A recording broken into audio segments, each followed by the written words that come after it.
حسنت جمیع خصالہ، آپ کی تمام تر عادتیں بہت ہی بہترین اور اچھی ہیں. یہ 3 مصرے لکھے تھے حضرت شیخ سعدی رحمت اللہ علیہ. چوتھا مصرا سوچ رہے مگر سمجھ میں ہی نہیں آ رہا کچھ، ایک نیند لگ گئی. یہ اللہ والوں کا عجیب حال ہوتا ہے. جب کبھی ان کو کوئی پریشانی آتی ہے، یہ جیسے ہی نیند کی حالت میں جاتے دربار مقدس سرکار عالم میں پہنچا. جیسے ہی نیند لگتی ہے حضور کے دربار میں خواب میں دیکھتے کہ وہ موجود ہے. تو انہوں نے عرض کیا یا رسول اللہ صلی اللہ علیہ وسلم، میں نے آپ کی عظمت میں، آپ کی شان اور مدحت میں 3 مصرے لکھے ہیں. حضور نے فرمایا کہ سناؤ. کہا یا رسول اللہ بلغ الاولی بکمالہ، اے حبیب مکرم آپ نے اپنے کمالات کے ذریعے سے اونچا مقام حاصل فرمایا ہے. کشف الدجی بجمالہ، آپ کے حسن و جمال سے آپ نے تمام اندھیریوں کو، ظلمات کو، سب کو دور فرما دیا. حسنت جمیع خصالہ، آپ کی تمام خصلتیں، تمام عادتیں بہت ہی اچھی ہیں. اب یہاں رک گئے. حضور نے فرمایا کہ چوتھا مصرا. کہا یا رسول اللہ مجھے یاد نہیں آ رہا، میں سوچنے میں تھا، ایک نیند لگی اور آپ کے دربار میں حاضر ہو گیا. سنتے ہی حضور نے فرمایا صلو علیہ وآلہ. سبحان اللہ، سبحان اللہ. چوتھا مصرا حضور کا عطا کیا ہوا ہے. سبحان. اسی لیے علماء فرماتے ہیں کہ جس محفل میلاد میں ان اشعار کو پڑھا جاتا ہے، چونکہ اس کا تکمیل مکمل حضور کے دیے ہوئے مصرے پر ہوئی ہے، اس لیے وہ محفل ضمانت کی، یعنی قبولیت کی ضمانت بن جاتی ہے. اللہ تعالیٰ اس محفل کو ضرور قبول فرماتا ہے. میں تقریباً ہر محفل میلاد میں ذکر کرتا ہوں ان اشعار، یہی امید سے کہ اللہ تبارک و تعالیٰ اپنے فضل سے اس کو قبول فرما لے. تو سب سے پہلے تو بہت قابل مبارکباد ہے ہمارے محترم المقام جناب علی قاسم صاحب. اللہ تبارک و تعالیٰ آپ کی صحت میں اور آپ کی قوت میں، آپ کی عمر میں اضافہ اور طاقت عطا فرمائے. اور پھر آپ کے صاحبزادان حضرت صدیق بھائی صاحب، فاروق بھائی صاحب، عثمان بھائی صاحب اور دیگر تمام جتنے بھی حاضرین اور جتنے بھی لوگ اس محفل کے منعقد کرنے میں حصہ لیے ہیں، اللہ تبارک و تعالیٰ تمام کی زندگی میں برکت عطا فرمائے. یہ بڑی بابرکت محفل ہے. ایک حدیث مجھے یاد آ رہی ہے، آپ کے سامنے عرض کر دیتا ہوں کہ نبی کریم صلی اللہ علیہ وسلم نے ارشاد فرمایا ہے کہ اللہ تبارک و تعالیٰ نے چند ایسے فرشتوں کو پیدا کیا ہے جو زمین میں گشت کرتے پھرتے رہتے اور جہاں کہیں ذکر الہی کی محفل پاتے ہیں ان میں سے ایک فرشتہ ٹھہر کر آواز دیتا ہے کہ اے فرشتوں ادھر آؤ، تمہارے مطلب کی چیز یہاں پر ہے. سبحان اللہ. پھر پورے فرشتے اس کی ندا پر آ جاتے ہیں اور اس محفل کو گھیر لیتے ہیں، اور جب تک محفل چلتے رہتی ہے وہ محفل کو گھیرے رہتے ہیں. جب محفل ختم ہو جاتی ہے تو اللہ کے دربار میں حاضر ہو جاتے ہیں. اللہ تبارک و تعالی علام الغیوب ہونے کے باوجود ان سے پوچھتا ہے کہ فرشتوں تم کہاں سے آ رہے ہو؟ فرشتے عرض کرتے کہ باری تعالیٰ ہم فلاں مقام سے گزر رہے تھے، وہاں پر ایک اجتماع ہو رہا تھا اور اس میں آپ کا اور آپ کے حبیب پاک کا ذکر خیر ہو رہا تھا، تب اس محفل کو گھیر لیے. اب وہ محفل ختم ہوئی، ہم آپ کے دربار میں حاضر ہوئے ہیں. تو اللہ تعالیٰ ان فرشتوں سے پوچھتا ہے کہ فرشتوں تم نے اس محفل میں کیا سنا، وہ کس چیز کے بارے میں کہہ رہے تھے؟ فرشتے عرض کرتے کہ باری تعالیٰ وہ آپ اور آپ کے حبیب کا ذکر خیر فرما رہے تھے. اللہ تعالیٰ پوچھتا ہے کہ وہ کس چیز کا طلب کر رہے تھے، کیا چیز چاہ رہے تھے؟ فرشتے عرض کرتے کہ باری تعالیٰ وہ جنت کے طلبگار تھے. اللہ پوچھتا ہے کہ میرے فرشتوں کیا انہوں نے جنت کو دیکھا ہے؟ فرشتے عرض کرتے کہ باری تعالیٰ انہوں نے تو جنت نہیں دیکھی ہے. اللہ کا حکم ہوتا ہے کہ فرشتوں گوار ہو، اگر وہ جنت دیکھ لے تو اور زیادہ طلبگار ہو جاتے. پھر پوچھتے کہ فرشتوں کس چیز سے پناہ چاہ رہے تھے؟ فرشتے عرض کرتے کہ باری تعالیٰ وہ تیرے غضب سے، دوزخ کی آگ اور اس کے عذاب سے پناہ چاہ رہے تھے. فرشتوں سے اللہ پوچھتا ہے کہ اے میرے فرشتوں کیا انہوں نے وہ دوزخ کو دیکھا ہے؟ وہ عرض کرتے کہ باری تعالیٰ انہوں نے تو دوزخ نہیں دیکھی ہے. اللہ تعالیٰ ارشاد فرماتا ہے فرشتوں گوار ہو کہ اگر وہ دیکھ لیتے دوزخ کو تو اس سے زیادہ اور پناہ چاہتے. پھر اس کے بعد اللہ تعالیٰ فرماتا ہے فرشتوں ان تمام محفل میں جتنے لوگ شریک تھے میں ان سب کو اپنے فضل سے بخش دیا، ان کو معاف کر دیا. ایک فرشتہ اٹھ کر کھڑا ہوتا ہے اور عرض کرتا ہے کہ باری تعالیٰ اس میں ایک ایسا شخص بھی جو مجلس میں داخل ہو گیا تھا جو کسی دوسری غرض سے جا رہا تھا مجلس میں شریک ہوا لیکن اس کا مقصد مجلس میں بیٹھنا نہیں تھا, کسی وجہ سے وہ بیٹھ گیا, پھر کچھ دیر کے بعد چلا گیا, کیا آپ اس کی بھی مغفرت فرما دیں گے؟ اللہ کا حکم ہوتا ہے کہ ہاں فرشتوں, یہ ایسی بابرکت محفل ہے کہ اس میں جو شریک ہوتا ہے اللہ تعالیٰ میں اس کو اپنے فضل سے اس کو معاف کر دیتا ہوں, اس کو بخش دیتا ہوں. سبحان اللہ. تو اب اندازہ کریے یہاں پر بیٹھنا جہاں پر اللہ کے رسول صلی اللہ علیہ وسلم کا ذکر مبارک ہو رہا ہے, کتنی قسمت کی بات ہے. اللہ کا فضل ہی ہے جو ہم یہاں پر بیٹھے ہیں, ورنہ بہت سارے لوگوں تک اطلاع پہنچی, کوئی آنا چاہ رہا تھا ہوگا کسی وجہ سے نہیں, اللہ تعالیٰ اس کو بھی ثواب میں اللہ ضرور شریک فرمائے, لیکن بعض عمدن ان محفلوں کی یعنی مخالفت کرتے ہیں.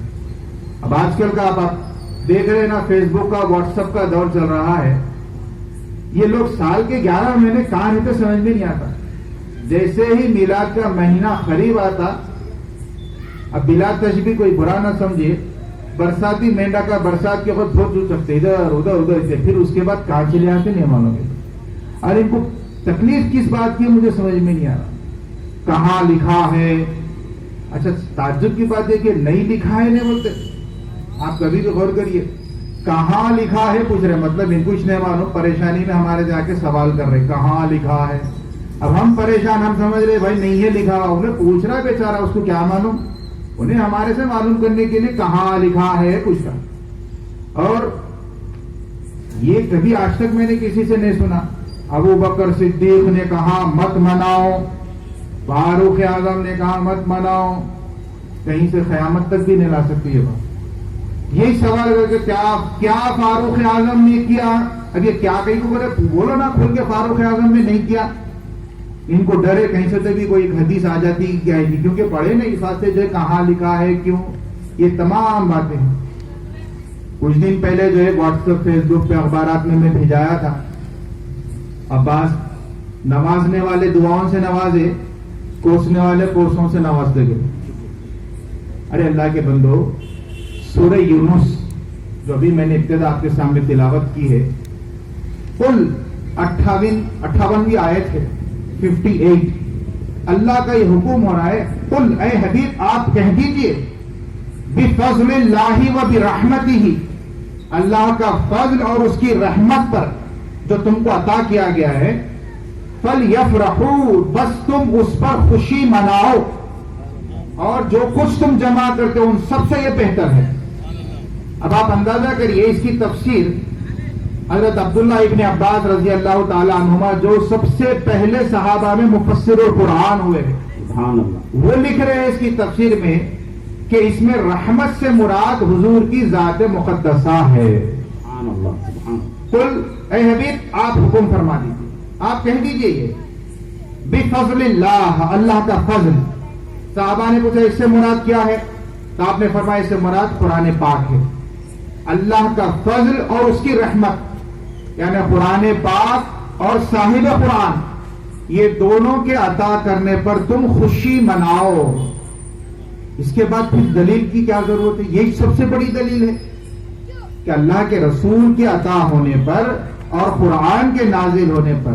اچھا ایک صاحب تو اتنا بڑا ظلم کر دیے ہے, حفاظ کرام کا جو ہے تہنیتی تقریب تھی, اس میں پیچھے بینر پہ لکھ کے لگائے قد جاءکم من اللہ نور و کتاب مبین, بتحقیق اللہ کے پاس سے تمہارے پاس آئی ہے ایک نور اور ایک کتاب. تو ترجمہ نیچے لکھے ہے صاحب کہ اللہ کے پاس سے تمہارے پاس ایک نور, ایک کتاب اور ایک کتاب آئی ہے.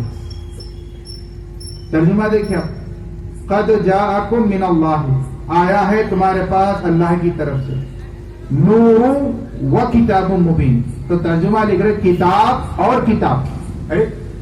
میں اگر بولوں زعیم الدین اور زعیم الدین دونوں آئیے, آپ بولیں گے دونوں کیسے, دونوں ایک ہی نا. واو کا جب آتا ہے بیچ میں تو دونوں کو علیحدہ کرنے کے لیے بیچ میں واو لایا جاتا ہے. نور و کتاب مبین, نور آیا اور کتاب آئی ہے, واضح کتاب.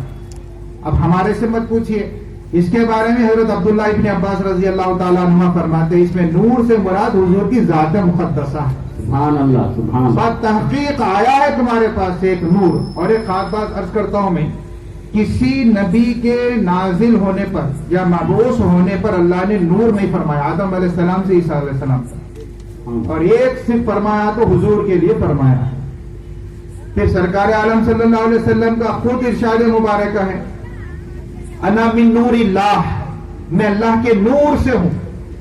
وَكُلُّ شَيْءٍ مِّن نُورِ, اور تمام چیزیں میرے نور سے اللہ نے بنایا ہے.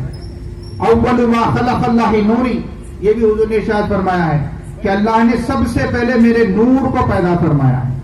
اس کے بارے میں روایتوں میں آتا ہے کہ اللہ تبارک و تعالیٰ نے سب سے پہلی جو چیز پیدا فرمائی ہے وہ اپنے حبیب پاک کے نور کو پیدا فرمایا, اور اس نور کا نام اللہ نے کیا رکھا؟ احمد.